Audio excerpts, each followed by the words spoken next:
right, everybody. Welcome back to the 1% podcast. I would love to say which episode this is. I know it's like 56, something like that. But I'm very excited for this one because a lot of the guests that I've had in the past are very fitness industry based in a sense.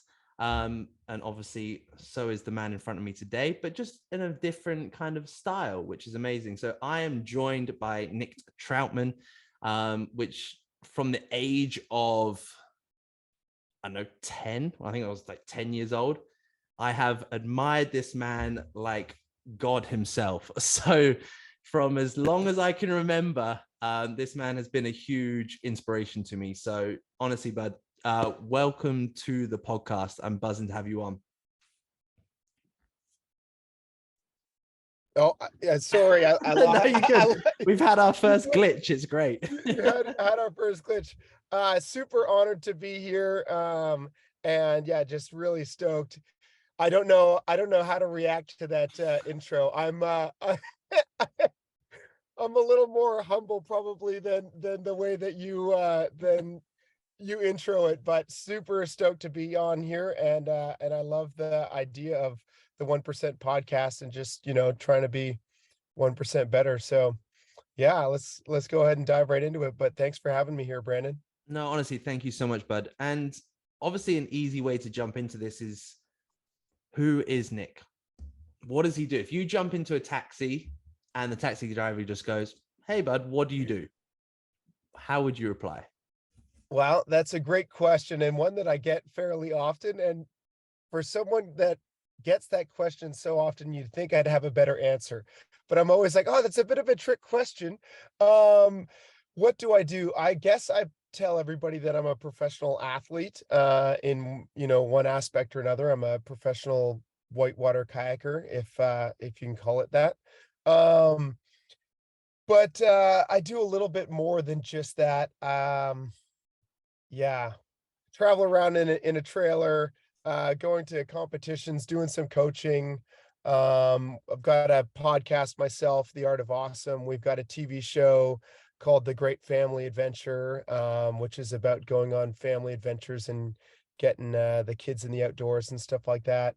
And as of lately, I've kind of dabbled into some real estate stuff. So I don't know. I do a lot of different things. I think part of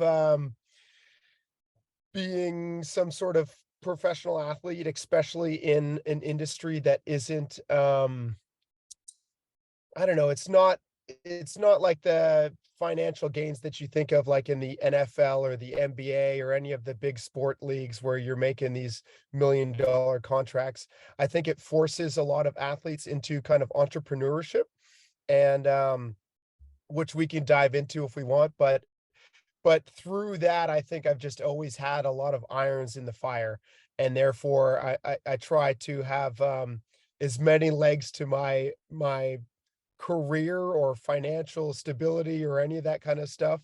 And so yeah, depending on, again, how I want to answer the question. If I'm in an elevator and I want it to be like 1 second, I'll just be like, yeah, I'm a professional athlete. I'm a whitewater kayaker. If someone really wants to dive into it, like we might on this podcast, there's a little bit more depth to it than just that. But yeah. No, awesome, man. No, it's good because obviously, like, it's nice to have someone on that has, like you say, from like, even is like coaching myself. I'm just an online fitness coach, right? That's just the bread and butter. But obviously for you, you've got, like you say, like there's different parts of the puzzle sort of thing. And it'd be nice, like you said, we're going to dive into that incredibly well today. So I guess bringing it all the way back. So, and obviously Nick's from Canada originally, like he's Canadian and things like that. But let's just dive back into younger Nick. What was he up to from like high school? What were you like back then? What were the things that back then led you to where you are now? Well, I haven't thought about high school, Nick, in a while. I would say that I've never been diagnosed with ADD or anything like that. So maybe I'm totally wrong on this aspect, but I would probably self-diagnose myself with some sort of ADD, which also I think just within a lot of, I don't know, professional sports, extreme sports kind of where that all fits, but a lot of friends and colleagues I would probably also diagnose as somewhat ADD. So I'm pretty normal in that regard. Um, but somehow I was easily distracted by shiny things, but yet kayaking kept me focused. And I just immediately fell in love with kayaking at the age of 13, like right the summer before going into high school. And I would be in high school, like asking my science, teachers like questions about kayaking, and just nonstop, like in art class, I would be drawing pictures of kayaking. Like I was just obsessed. It's all I would think about and dream about and talk about. I had girls that would like want to date me in high school, and I'd be like, no, because I'm going to be a bad boyfriend because I'm so focused on kayaking right now. Like like to really, put it in one word, like it was an obsession of mine. And part of that obsession was to win the world championships in freestyle kayaking. Um, Ironically, looking back, like, and having talked with different like coaches or mentors of mine, people always told me that I maybe wasn't that good when I was like kind of starting out, but that I was like really driven. Um, and I always thought I was like, great. Like I think that somehow like I was like, "Oh, I've got what it takes." I think it was like probably like a lot of people, it was more the drive than the innate abilities or skill sets that I had. But that drive kind of kept me, going, and there was certainly a lot of passion there. And so after high school, I and through high school, I kept going on different kayaking trips and stuff like that. I would go and actually ask my teachers if I could, finish the class early. And so I'd get permission from my principal and my teachers to write exams like months ahead of time, where I'd have to go like halfway through the semester, I'd grab the textbook, go to the library, study, and just get way ahead of the class, then write my exams way early, and then I would just leave for a month to go kayaking. Wow. And I did that a lot through high school, and so much so that like most of my friends and fellow students didn't think that I was gonna be able to graduate, and certainly not graduate like in my class, because I was just gone so much. But little did they know that I actually graduated early because I wrote my exams way early and just ditched and went kayaking. And so I was kind of like just always driven to like get the work done so that I could go kayaking. Um, and then again, post high school, I kind of same thing, just traveled around, kayaked a lot, really was focused on competing and just doing my best within the sport. The fast version of that is like I think by 18, so the year after high school, I went to my first world championships. I podiumed in bronze, got third place, winning the whole way through, and then in finals, um, I got third. And then the following year, I same kind of thing, did really well, and then I won the world championships at 20. Um, and then from then on out, it was kind of like, well, I'm just going to try to make a career out of this. I had great mentors again. My father-in-law, Eric Jackson, was like four-time world champion and started Jackson Kayak, and he kind of like helped a lot in mentoring me of like how you can create somewhat of a career out of it, and how, again, that there's not like a whole lot of money in it, but how you can do a lot of different things to create enough of an income to create a lifestyle. Um,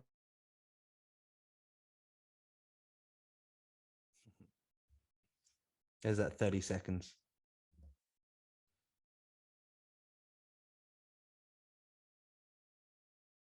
That's right.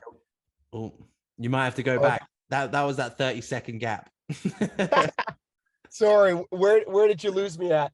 EJ was obviously like Eric was Oh, kind of, right. yeah, he was mentoring Yeah. you and things like that. So again, my mother-in-law was four-time world champion and a great mentor, and kind of really helped me, that even if there's not a whole lot of money in the sport, that by doing a lot of different things, you can create a lifestyle around it. And so between a lot of his mentorship and then just my passion, and then the fact that my wife Emily kind of grew up in the sport a little bit and was very much on board with, traveling around, living in a van down by the river, not making a whole lot of money and just doing what we love. It created an environment that really let me go for it. And through that, it kind of has, brought me to where I am today. And there's, it's been a roller coaster ride for sure, but I would say that there's probably been a lot more success than failure um, in the long run. I mean, I'm sure looking back that there was a lot of points where I would, consider failure, but I think more than anything, what I try to do, there's a quote by like Steve Jobs, where he says, when you wake up in the morning and you look in the mirror, you ask yourself, am I doing what I love to do? And if there's too many days in a row when you're not, maybe it's time to change something. And I think more often than not, I'm able to look in the mirror and say that, I am doing what I love to do. And so it just kind of keeps me on that path. But yeah, that's kind of how high school Nick has brought me into like current version Nick. Yeah, it's been a bit of a roller coaster for sure. No, I love it, because I think the lovely thing what you said there was that, like you said, maybe growing up you've been told like you're not good, right? You're not good at this or things like that. But everyone that I speak to that is successful, quote unquote, that is good at what they do nowadays, potentially not like 100%. Like we might have been average at a sport, average coming up, but you said it, and it's that obsession, the passion and things like that. Because people can be genetically better at you. They could just be naturally damn good at what they do, basketball, football, all this sort of stuff. But when you are obsessed and you live and breathe it every day, you will outwork someone. Like you said, like you outworked even people at school. Like you're like, right, if I get these exams done, I know that I could just fuck off. Like, why is no one else doing this? So I think that's what I've loved about watching you for, Jesus, like over a decade now, right? Like crazy. It's just been that constant obsession and passion that you've been able to shine through. I don't know if you're getting this because you're frozen. Hopefully you can hear me. If not, Oh yeah, I lost you there for a second. Sorry. No, you're good. But that's what I love. It's like you've just, because of the obsession and passion throughout your whole life, you've been the definition of this podcast, right? 1% every day. And that's the reason, like, it's just consistency that gets you to where you are today. As again, like a professional athlete, now you dabbling into, you got your fingers in different pies. And that whole, oh, go on. No, I was just gonna say that you're exactly right, where it's like the obsession that kind of keeps you going, looking for that growth. Like Emily and I talk about it. Emily, my wife, talk about it all the time, and she even like asks me, like what makes you happy in life? And for me, like there's a lot of things. Obviously, time with my wife, with my children, being on the river, all of those things are like external factors, that really bring joy to me. But something like if I was to really, dig deep and think like, okay, what is it that I'm really after? It's the growth. It's the growth that I'm like seeking more than anything. And so the growth being it could be physically, like trying to get into better shape. It could be mentally, trying to read more, trying to learn more, trying to grow that way. And it could be financially, it could be, business related, all those kinds of things. There's so many ways that you can grow, but it's the growth of like trying, exactly like your podcast, trying to be the 1% better, and like thinking like, okay, am I better than I was yesterday? Am I trying to be better than I was yesterday? And not that I do that every day. There are days that I'm like, man, I didn't I didn't work out any harder. I didn't read anymore, or maybe I didn't even work out at all, or maybe I didn't read that day, or maybe like there was days, where maybe I didn't do what I want to do. But again, back to the Steve Jobs quote of like, am I waking up more?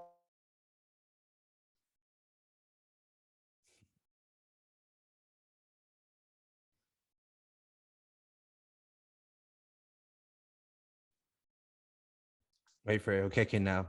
Steve Jobs quote. Yeah, no, I was just gonna say, sorry, my internet's totally, I don't know if this cloud cover is what, but yeah, just like the Steve Jobs quote that says, looking in the mirror and doing what you love. Like I look in the mirror sometimes and I'm like, okay, am I trying harder than I was yesterday? Am I doing more than I was yesterday? As long as I'm doing that more often than not, then I'm on the right path. If I wake up too many days in a row and I'm like, man, I'm just like, I am not working out, or I am not, working towards, business growth or personal growth or physical growth or relationship growth, then it's like, okay, I need to do a pivot and a change because I'm not growing the way that I want to be growing. And so I think it's really just trying your best. And there's so many, again, avenues to grow. Like there's so many ways you could do it.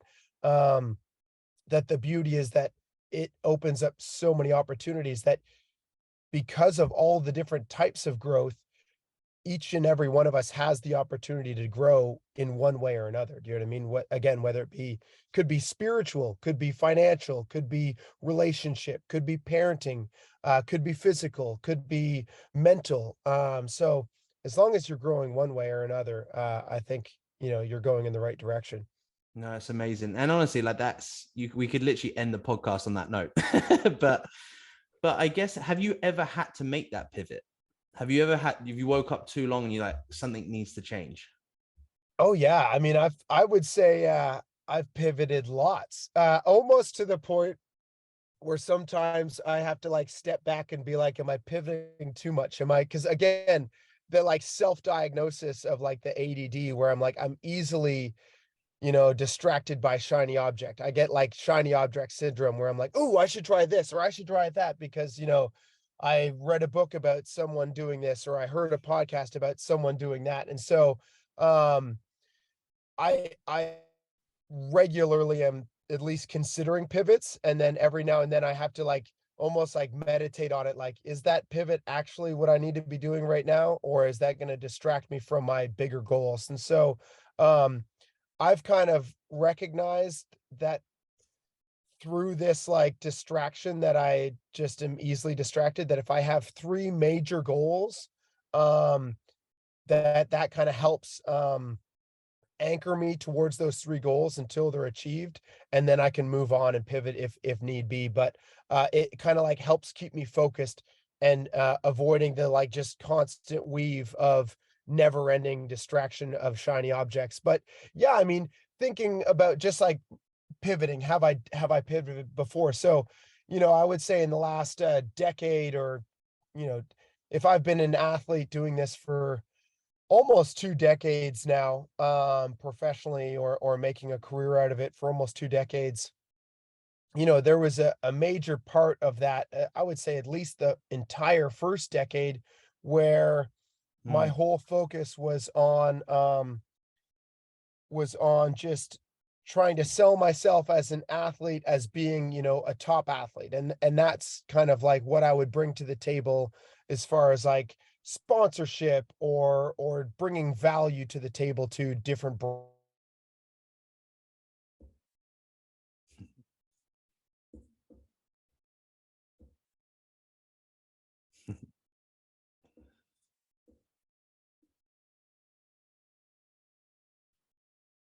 content that was based more Right. around. Might have to get you to go back to uh top, like being the top athlete sort of thing, like Right. Yeah. sponsorship and things like Yeah. that. Excuse my I'm gonna make editing this such a pain, but hopefully you Oh can mate, make it I'll through just be like, we'll just keep it raw in between. It's just, it. it'll just be Love like it. Love it. suspense. Love it. But yeah, so um a decade ago, or the first decade, it was all about just being, the top athlete, and trying to bring value by being the best athlete that I could be. And that was like the value that I was bringing to the table for partners and sponsors. And then the second decade, or at least the last 6 to 8 years, I recognized that more partners and more brands were coming to me looking for more family content, more content that was a little more relatable. Like, I actually had one brand that came to me and they said, "You're like a little too high echelon. Like, we want to, like, our brand is more focused around like more attainable goals. We're more like the brand that gets to the base of Everest, not the brand that goes to climbs to the top."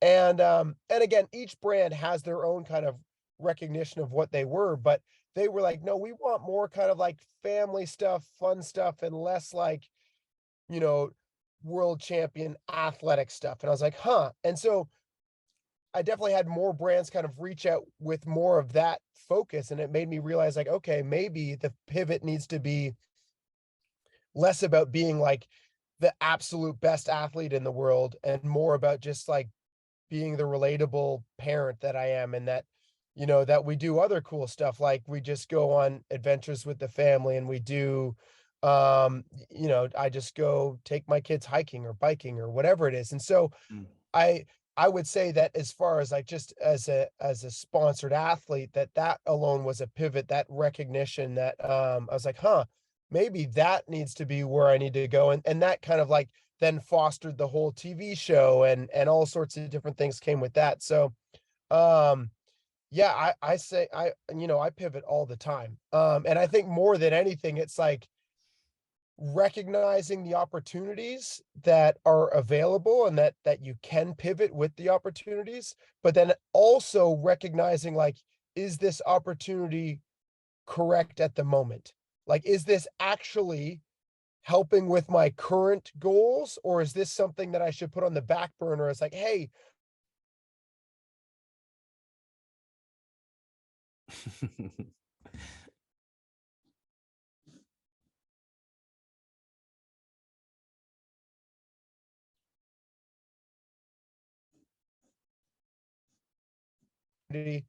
No, it's good. Back burner. yeah, no, but I was saying, but that, like, recognizing that, sometimes is this opportunity good for me at the moment, or do I put this on the back burner and realize, like, hey, this is a great idea and I should run with this, but I need to focus on my current goals, and I can pick this up in, 6 months or a year or something else. So trying to, like, for me anyway, it's a balance of like recognizing, I try my best to say yes to every opportunity that I can, but I also, because I know my flaws and my faults and how easily I do get distracted, I need to also recognize, like, is this helping with my current goals, or do I need to put this off at the moment? Yeah. And I honestly, for anyone listening to this, I think the biggest take home you could literally take for what you said there is that first decade was getting very good at just your craft, right? Mhm. Like, you just got very good at being an athlete. And then when your life evolves, goals change with it. Like, if I turn around, like, of course, like, Nick wants to be the next world champion. Of course he does. Like, that athlete mindset never goes. But Mhm. also you might have like next year and the year after, you're like, actually, my main focus now is not to be reigning world champion or to hold my title. Actually, now it's to focus on X, Y, and Z. Yeah. What Yeah. got you to where you are is just getting very good at what you do and what you love, and that obsession. And then, like you said, all these other doors and opportunities open up for you, which is, it's amazing now, because I obviously saw you grow up being that kind of athlete and things like that. And then obviously when I kind of stepped away, now I've seen you do the TV show, and I've seen you obviously the podcast, and this entrepreneurship, Nick, has been built over the, like, potentially that last decade as well. And it's been Mhm. incredible to see that journey, as, like, obviously as a father, like, I've seen you, like, you have your first and now you got obviously second, and boom, boom, the family's growing, which is Yeah. amazing. I guess, like, bringing it back to maybe like that first world championship, like the first time you're a world champion, well, man, what's that like? Like, what's it like to be the best? And I guess the process of it, because I think a lot of people know the process of building up to it's sometimes better than the actual achievement itself. But what it is it like to be the best in the world? Yeah, so you're 1000% correct, by the way. Like, and you hear this all the time. Like, it's the journey, not the goal. Like, and you hear like so many people that have been successful talk about like make sure that you like cherish the journey because the end goal is somewhat bittersweet. That for me a little bit was like it. Like I was super obsessed um with the world championships and with winning the world championships. Like that was the goal. And then once I got it, man, it tasted awesome. And then, for about 24 hours, I was just living on a dream. Like this is, cloud nine. And then 24 hours, maybe 48 hours goes by, and you're kind of just like, huh. One, I was like, well, now what? Do you know what I mean? Because it was like the goal.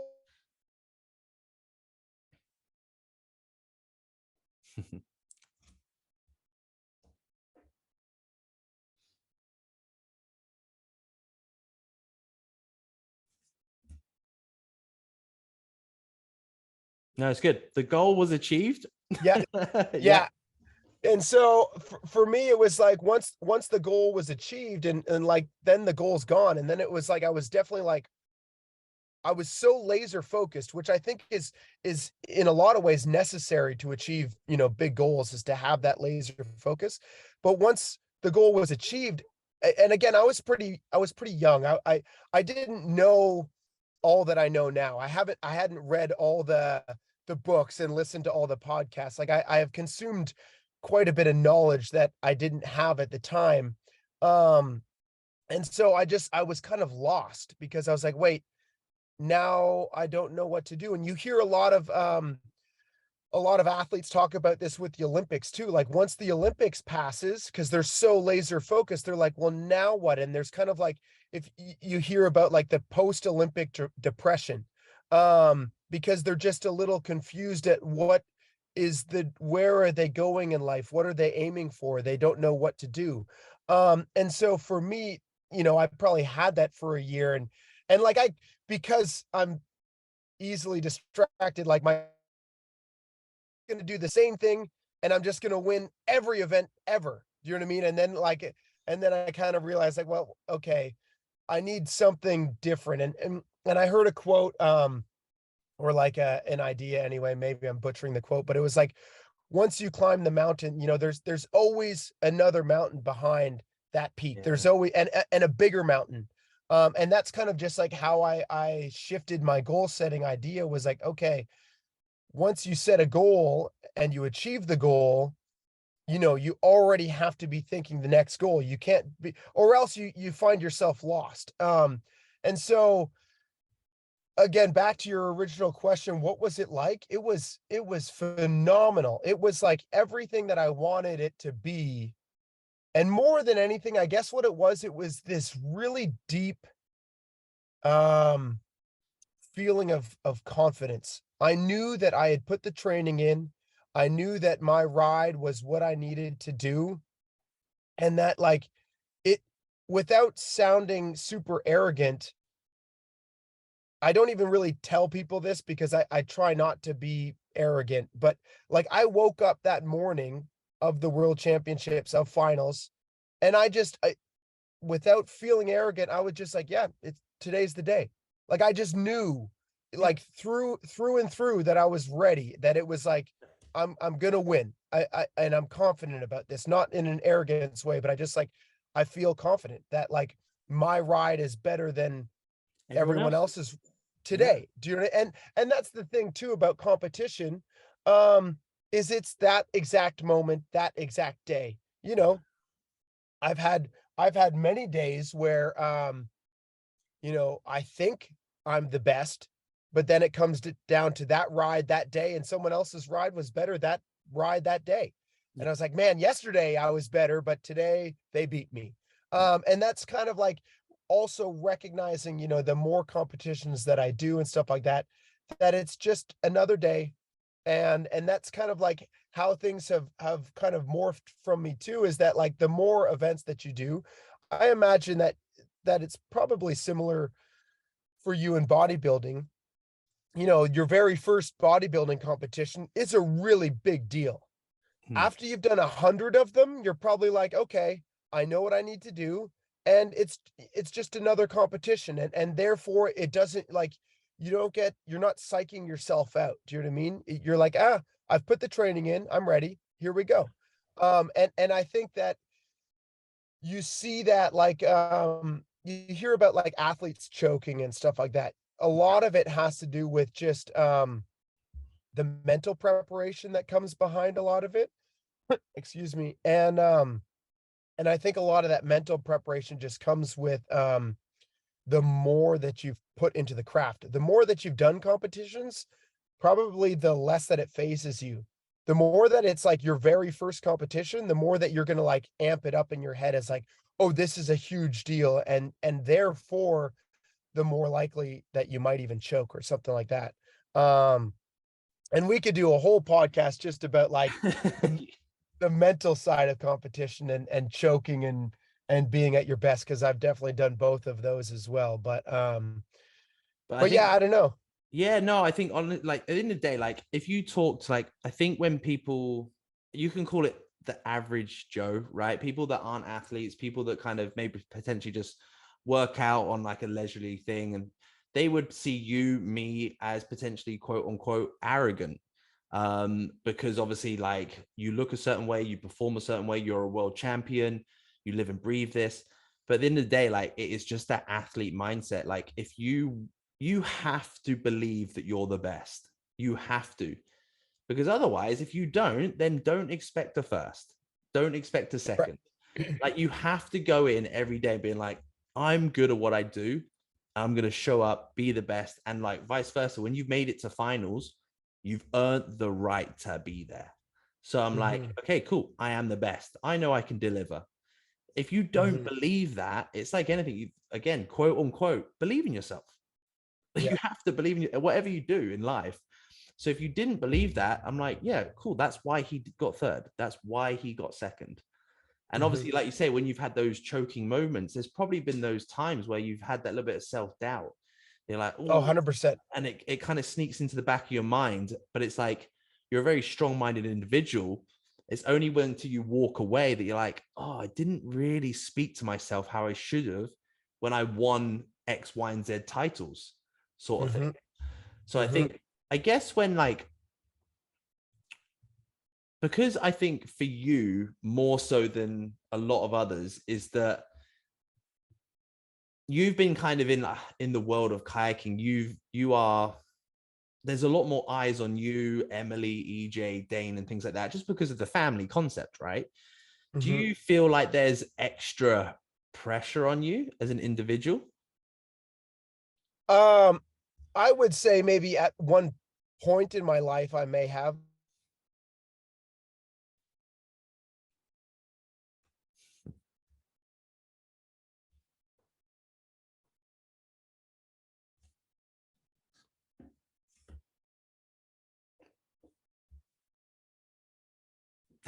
I, One point in your life, Nick felt yeah, like yeah. No, I think at one point in my life that I did feel the pressure. And I think I probably felt it a lot more right after winning the world championships. Like when you're like dubbed the best, you kind of have that like pressure to be the best and perform the best. And so I think that probably existed then a lot more than it does now.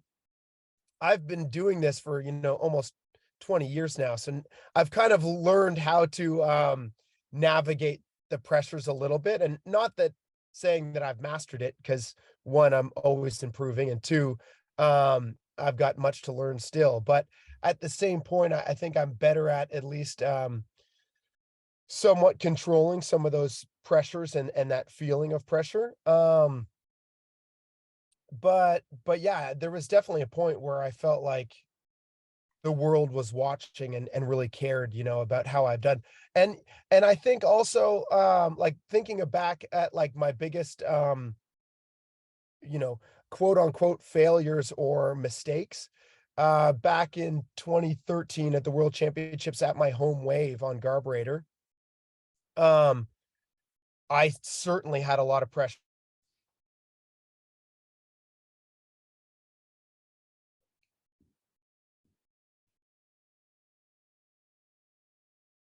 Yeah, 2013 Garb. Yeah, yeah, but so I had a lot of pressure back then because it was like I was the hometown hero. Everybody that I saw that came to watch, they'd be like, "Nick, we're rooting for you. You better win for Canada, or you better win for Beachburg. Like we're counting on you." Like all those things. Like and to, they're just trying to, they're trying to be supportive.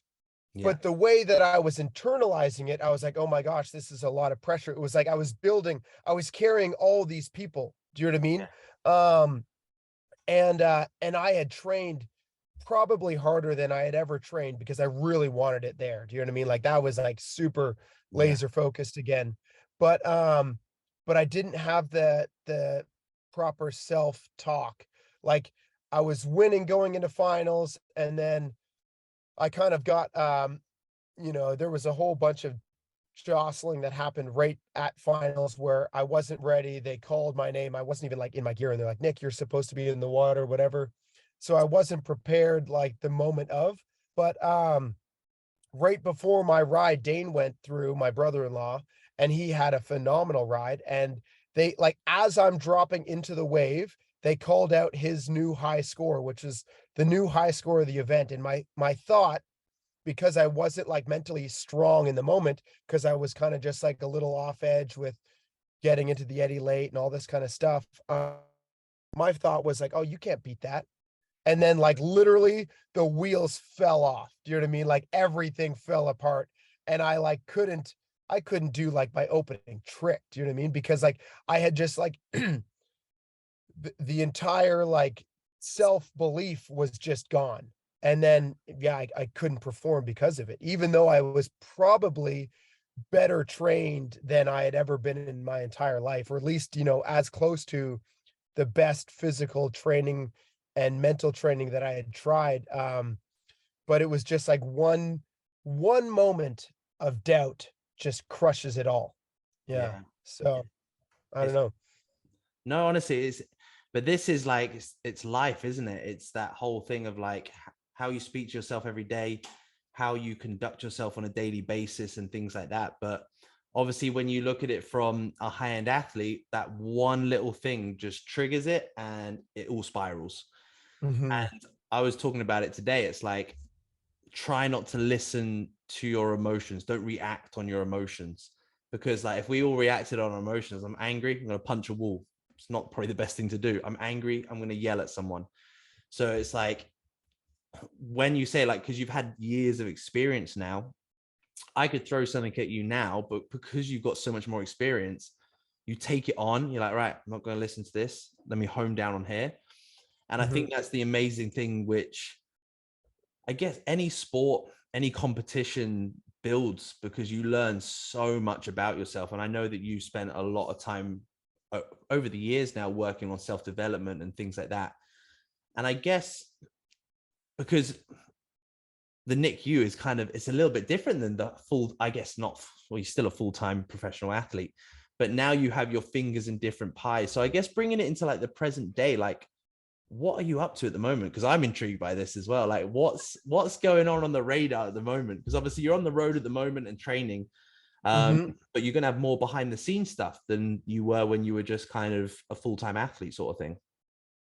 Yeah, no, it's I would say there's there's a lot more kind of going on now than maybe in years past. But it's great. Like ironically, that like ADD, like I continually add more to my own plate. Do you know what I mean? Where I'm like, "Oh, I can take on more." And every now and then like I'll have like moments of just like chaos where I'm like, "Oh man, I took on way too much, and how am I going to deal with this?" But then at the same point, like at any moment where I have like calm or peaceness, I'm like, oh, I need to take on more. Like I need to take on more. And so Yeah. um that's just kind of how my brain works. But yeah, so what am I doing right now? We're down here in Columbus, Georgia, training. The world championships are going to be here in October.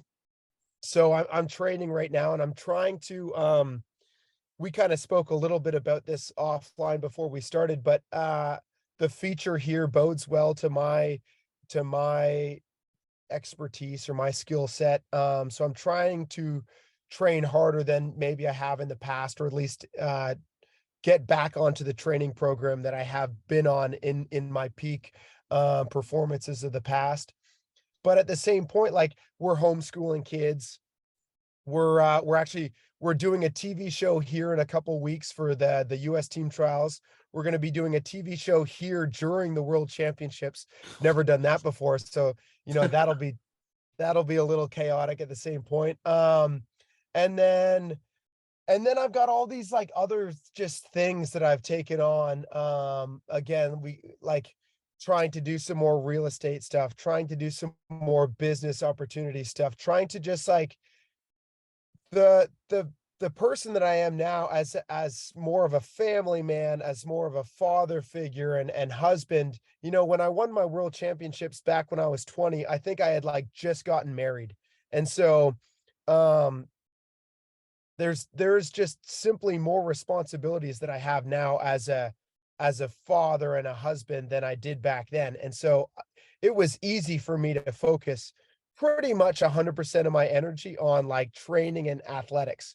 And now it's like uh th- essentially just my attention is just split up a lot more, but at the same point, with that, with the fact that my attention is divided, I've also got a little bit more, at least I'd like to think I've got a little bit more experience and a little bit more wisdom, and I can harness my attention in more efficient and effective ways that I can still be um if not as efficient training. So like now I'm like, okay, I need to be focusing on paddling, video review, healthy eating, and physical fitness. That's what I need to do to be at my best, and reading. So I'm going to read, and I'm going to ingest as much um athletic psychology work that I can be taking into like to make myself mentally strong. That's what I'm going to do to be the best physical athlete that I can do. And I can do that at a fraction of the energy and maybe even more effectively than I could when I was 100% focused on athletics in my 20s. Yeah. Now in my 30s, I can do maybe, 25% or 30 or 40 or 50. Like, I don't know. I'd have to think about what percentage of my energy is focused on all of that right now. But I'm able to like siphon down and be a little bit more effective on the more limited energy that I can put on my athleticism and my training for the world championships, while still trying to be the best dad and husband and entrepreneur and all these other things that I'm doing as well. So yeah, I don't know. At the same time, like, I'm making mistakes all the time. Like, like, as a parent, do you know what I mean? I try to be the best dad that I can be. And there are days that I'm like, man, I probably got upset when I could have toned down. And so now I try, like, before I get upset, I try my best to like take a deep breath and be like, okay, let's talk through this calmly. Do you know what I mean? Yeah. Because I've made those mistakes, or maybe I like raised my voice, or I said things that I shouldn't have said to my kids. And so just like I try to reflect on my past mistakes as an athlete in my athleticism, I try to reflect on that in my relationships, in my parenting, in my businesses. Um, I have a saying in my head that, you either win, instead of win or lose, it's win or learn. Yeah. I try I like that. my best to like my learn from my past mistakes, and I do that in everything. And so I try to do the same reflection on my losses in kayaking as I do in my mistakes in parenting, or my mistakes in my relationship with my wife, or whatever it might be. So it's always like win or learn. And through the mistakes, those are the better learning opportunities, because I find rarely do we look back at our wins and really analyze them. How could we improve this better? We should be. I Yeah. know I should be, but I'm not. And so I have a better time, or an easier time reflecting when I make a mistake, because it's just way more apparent of like, okay, things didn't go the way I wanted them. How can I improve this for next time? Yeah. Has parenting and obviously being more entrepreneurial made you a better athlete? Mm, um, I would say, I would I would like to think so. Now, at the same point, would I be a better athlete if I was 100% laser focused only on athleticism? Just knowing my personality, I would probably just distract myself with something else. You know what I mean? Like trying to Yeah. take on more sponsors or trying to do something else, just because that's the kind of personality type that I am. Like I'm just gonna think of new ways and new things that I can do with my moments of break in between. Um, so I would like to think that it does, because I think for me, again, I probably also, just so everybody knows, like I put parenting and my relationship as a father, as a husband, above my athleticism, above my desires to be the world championship, or be the world champion, and the competitions and all that stuff. So for me, because it's above my paddling, when I make a mistake as a parent, if I raise my voice, if I do something that I'm like, oh, okay, that's not the parent that I want to be, it gives me those reflection points of like, okay, I can do better at this. How can I do better? And how can it gives me the opportunities to reflect. And through that reflection, it also is like, black and white, night and day clear to me of like, okay, I can do that same reflection with all my aspects of life. If I want to be a better, I think kayaking has made me a better parent, probably because I have that reflection through, being an athlete. But then because of that, it also reflects back the other way of like, okay, when I go paddling, how could I do this better? Instead of just thinking like, oh, I've got to go out day after day after day to improve my skills. It's like, no, how could I be more efficient Yeah. with my time on the water? How can I be more effective with my training? Okay, instead of just going out and doing the same thing over and over, let's bring a camera every single day and let's film and do video review every single day. Okay, now that I do that, like how can I hone my skills? How can I be more effective at this one skill that I'm trying to do? Okay, maybe I need to be doing some off-water training. Maybe I need to be trying to read more. Maybe I need to be eating healthier. Like it opens up more reflection, I think, on how to be a better athlete. And so I think it's like a spider web. Do you know what I mean? Like or a chair of a stool. Like I think they're all interconnected more than just like does I guess, yeah, more than anything, parenting makes me a better athlete, and I like to think that my athleticism also makes me a better parent. No, honestly, I fully agree. The lovely thing there is you said is like it's about being productive and in the moment and being more aware, because obviously like you're an incredible athlete and still are for 10 years. Like you've got the skills, like that's proven, like you've proven you're the best. But then bringing in running your own businesses and having a family teaches you these other life skills, like you say, that are only going to make you a better athlete. So you're like, right, I've maximum got 2 hours on the water today. Before I had six, but Mhm. were four of those wasted hours because I was fatigued, I was mentally drained. Again, like it could come to like just basic things like, was I a bit colder? Was I a bit warmer? Things like that. But now you're like, Yeah, right, I just need to go in 20 minutes, half an hour, boom, focus. Let me nail 3 to 4 rides, get off, analyze them, spend some time with the kids and family, refresh, go back for another afternoon session. It's like you said, it's exactly. like, it's learning to be productive and not busy. And Mhm. being like, how can I use that time wisely?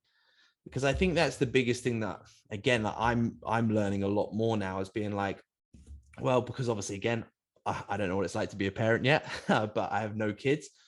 So sometimes I'm like, I've got free time. So when it comes to business or training and things like that, I'm a bit like you. I'm like, can I break something so I can fix it again?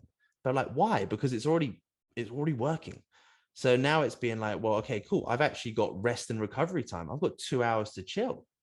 Mm-hmm. My job is to rest. Like we know, like, hey, going to the gym doesn't build muscle, but actually sitting in a chair and eating does. That's where Right. we recover and grow.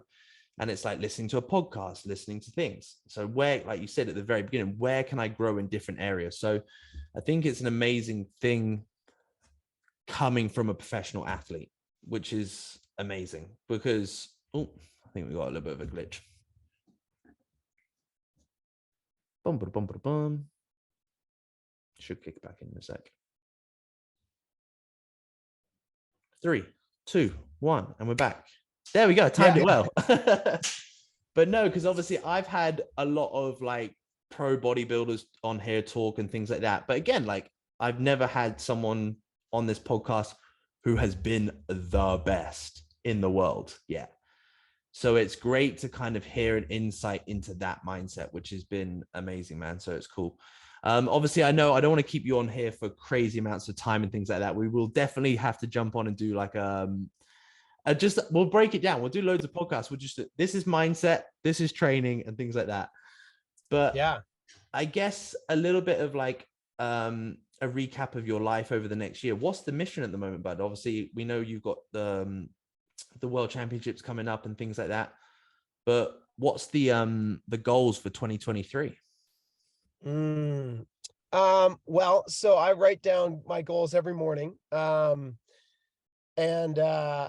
I think again, like I kind of said earlier,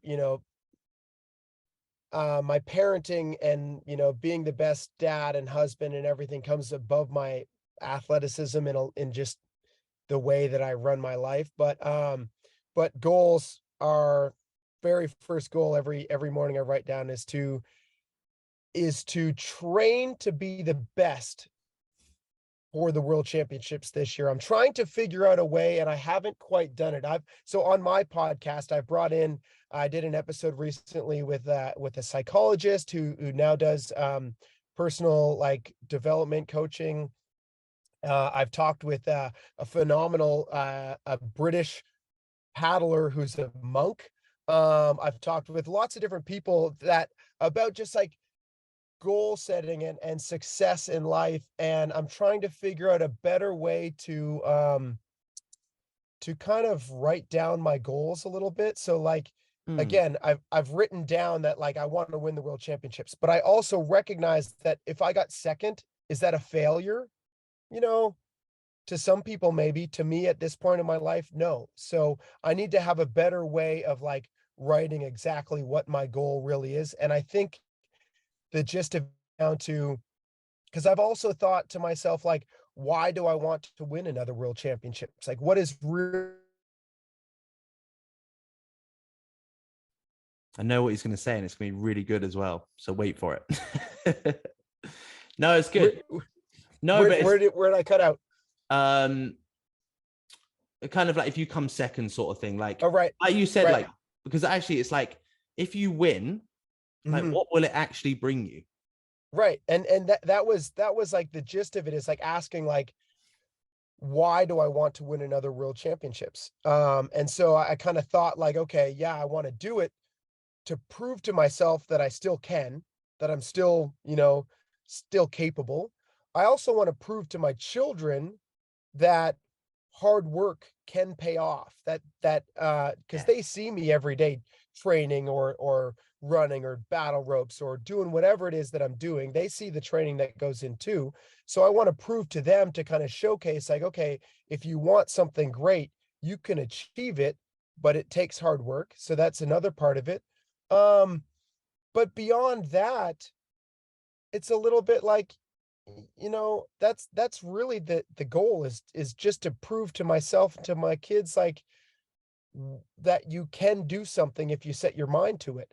So if I got second place, would that be a failure? Definitely not.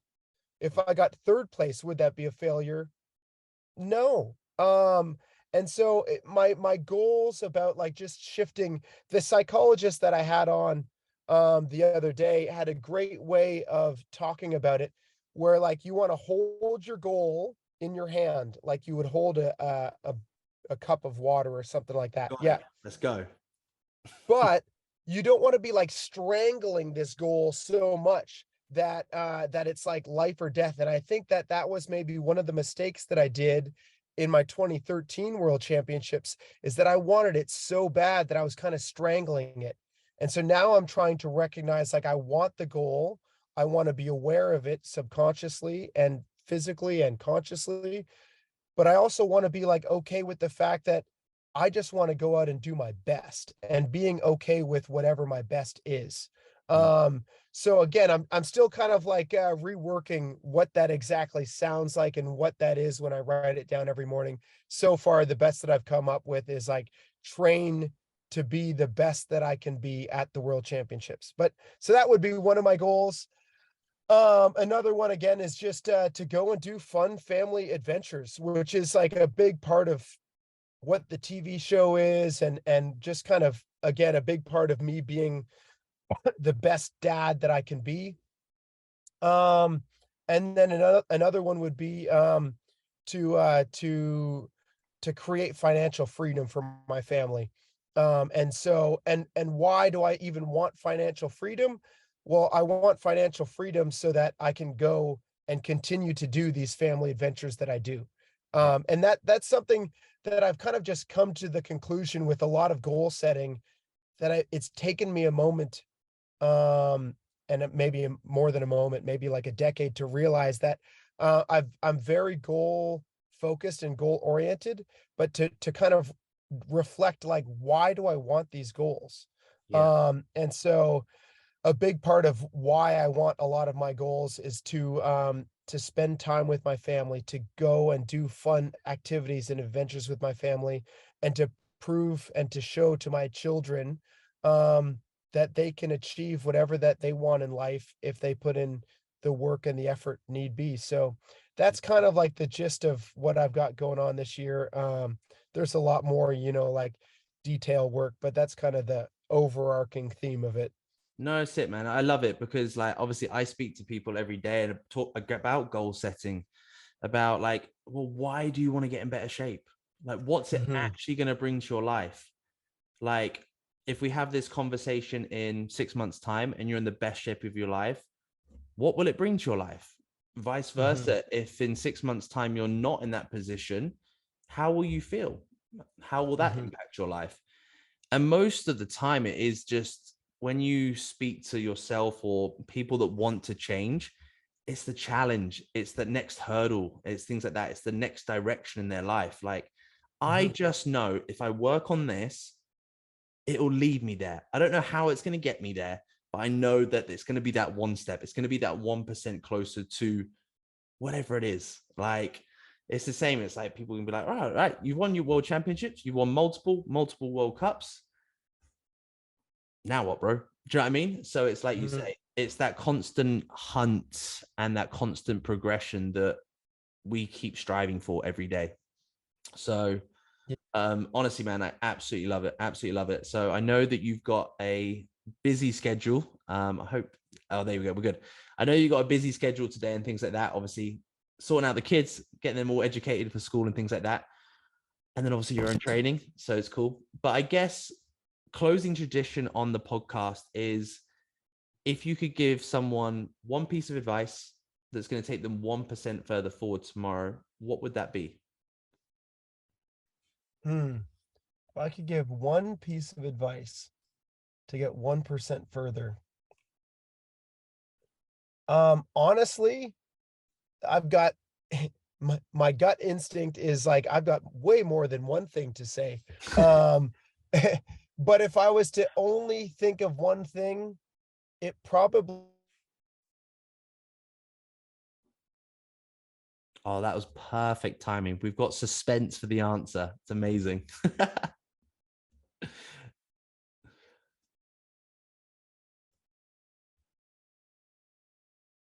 No, that was That was the best suspense moment ever, because it was like if I was about to give one piece and pause, like we're good. Uh, I love it. But if it was only one piece, if I could only say one thing, kind of what I'm getting at the moment would be to tell someone to do some inner reflection. Whether this means sometimes I just go lay in a quiet room, sometimes I go for a run, but take a moment and think to yourself, why am I aiming for this goal that I'm aiming for? Because you can run east as fast as you can chasing a sunset and you're not going to get it. Do you know what I mean? So like figure out why you're doing what you're doing, and that'll help kind of reset the importance and the recognition of what you're aiming for in the first place. Because you might be thinking, oh, I need to do this for 1%, 1%, 1%. And you're like, but that's not even the end goal that I'm trying to get to. So Mm. trying to figure out like really what it is that you're after, why you're doing, what you're doing. Um, and for me, taking that inner pause and reflection sometimes helps with that. Um, Besides that, gosh, I could go on and on about things for 1% better, but yeah, just I think, trying to recognize what you're aiming for and Mm. whether it actually brings you the joy and the happiness. And like what Steve Jobs said, what we talked about earlier, like, is this the person that I want to be when you look in the mirror? No, honestly, man, like we're almost 60 episodes in and no one's given that answer, which is amazing. A lot of it's like work harder, fucking consistency, sacrifice. And I'm like, yeah, they all are. But no one said to stop and pull back and look at the bigger picture, which Mhm. is really, really nice, bud. And honestly, like definitely an episode that I needed today. So thank you so much. This is something that I'm working on massively. Very much like you, I'm very boom, boom, boom. What's next? When actually, like, what have I done today? What was a win? Why? Mhm. How can I be that little bit better tomorrow? Let's break everything down into smaller chunks and look at the smaller picture. So it's definitely an episode that I'm looking forward to just editing and listening to all over again. So I'm so happy that I got you on today, man. So amazing. If anyone wants to stalk you, find you, all this sort of stuff, where is the best place to contact you, all this sort of stuff, and obviously to watch the journey as well, obviously family's life and obviously your personal life as well. Yeah, I would say, if you want to reach out to me, I'm probably most active on Instagram. It's Nick Troutman Kayak. And that's obviously really kayak heavy focused on that Instagram channel. If you're if you want to reach out, another way would be through the family channel on Instagram, which is just Great Family Adventure. I think there's like a period in between each of those. Or check us out at Great Family Adventure on YouTube. Um, and yeah, I don't know. I try to be super active. So if you guys send me a DM or anything like that, I think I've got a pretty much 100% response rate. Awesome. So yeah, feel free to reach out on Instagram, check us out on YouTube if you want to follow more of kind of like the family adventure style. And I absolutely love your talk about stopping and recognizing the wins. That's something that I've actually started implementing in the last couple months, Mm. is every night before bed, just trying to write down what are 3 wins from today. It could be something super small, like, I ate healthy, or I drank enough water, or it could be something great like I spent time with my kids or my spouse or whatever. But just trying to reflect on those 3 wins before bed, I think it also just helps us um, recognize all the little steps, Yeah, man. because we look at the big end goal sometimes, and I think we forget about the journey sometimes. And it's, that's what life's made up of. It's the journey. No one here is racing towards death, but that's the end goal. Do you know what I mean? Yeah, Like, yeah. death is the end. So we might as well enjoy the journey along the way. No, amazing. Honestly, that's something that we do. Like me and my girlfriend do that every night. We just lie in bed and we just speak it out. Like, what are you proud of today? What are you grateful for today? It could be anything. Just what was good about today. And it's Mm. amazing how these small things, just like every night, I'm like, ever since like I've started doing it with her and things like that, I'm like, sleep like a baby. because you're going to bed grateful and you're winning instead of going to bed thinking, I need to be better at this, I need to be better at that. I'm like, great, we all do. Don't we all? Like, as a parent, you can be like, yeah, I could be a better parent, but I'm just being the best that I can every day. So no, honestly, bud, like, absolute phenomenal podcast. We're definitely gonna have to get a follow-up on just mindset and just have another ramble about the world. So it'll be amazing. So no, honestly, guys, I will put all of Nick's, Emily's, the whole family's kind of Instagrams, YouTubes, all the tags and hashtags and all the ats, whatever it is. I'll put that all in the links below, on YouTube and obviously Spotify and Apple Music, guys. But no, honestly, bud, thank you so much for your time. And I will let you get back to the kids and let you get back on the water, bud. Awesome. Thanks so much, Brandon. Greatly appreciated it. And look forward to coming back on the show. Buzzing, man. Thank you.